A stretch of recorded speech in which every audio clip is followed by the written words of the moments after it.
Zee 24 तास एक पाऊल पुढे। आपल्याला आपण जाऊयात, हर्ष शाह आपल्याबरोबर आहेत, रेल्वे प्रवासी ग्रुपचे ते अध्यक्ष आहेत। हर्षजी, आपण आता हा रिपोर्ट देखील बघितला, त्यात देखील तुमची प्रतिक्रिया होती।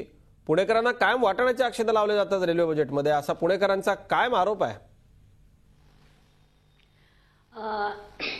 Pune railway station world class दर्जाचं त्यांनी करायचं ठरवलं, काही आदर्श रेल्वे स्टेशन करायचे ठरवले। आणि सगळ्यात आनंदाची बाब, त्यांनी आधी आम्हाला मधाचं बोट असं लावलं की पुणे मुंबई अहमदाबाद ही बुलेट ट्रेन होते। त्याच्यानंतर त्याचं नामकरण प्रत्येक बजेटमध्ये वेगळ्या नावं देण्यास सुरुवात केली, हाय स्पीडची रेल्वे केली।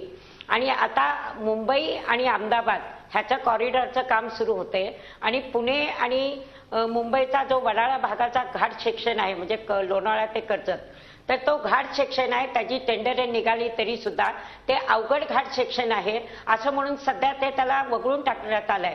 एक जमान्यामध्ये जेव्हा इंग्रज सरकार होतं 160 वर्षापूर्वी, तो भोर घाट सगळ्या जगातला अवघड घाट, त्यांनी कुठलीही सुविधा संपन्नता नसताना कशाच्या जोरावर तो घाट उत्तम प्रकारे केला, तो आज तागात अप्रतिम आहे। आणि ह्यांना हा बुलेट ट्रेनचा घाट करता येऊ नये आणि त्याच्यासाठी नाकारण्यासाठी ह्यांना काहीतरी कुठे तर माशी शिंकण्याचं कारणच असतं।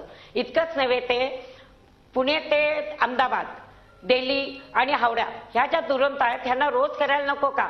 पुण्यासारखं एवढं मोठं शहर, म्हणजे पुण्यासारख्या इतक्या मोठ्या शहरामध्ये खरं तर पुणे आता आयटी हब झालंय, देशभरामधनं लोक पुण्याकडे येत आहेत। पुण्याची लोकसंख्या गेल्या कित्येक वर्षात मोठ्या प्रमाणात वाढली आहे। पुण्याच्या या सगळ्या समस्यांचा आपण आढावा घेणार आहोत। काय अपेक्षा आहेत तुम्हाला रेल्वे बजेटकडून आणि मागच्या अपेक्षा पूर्ण झाल्या आहेत का?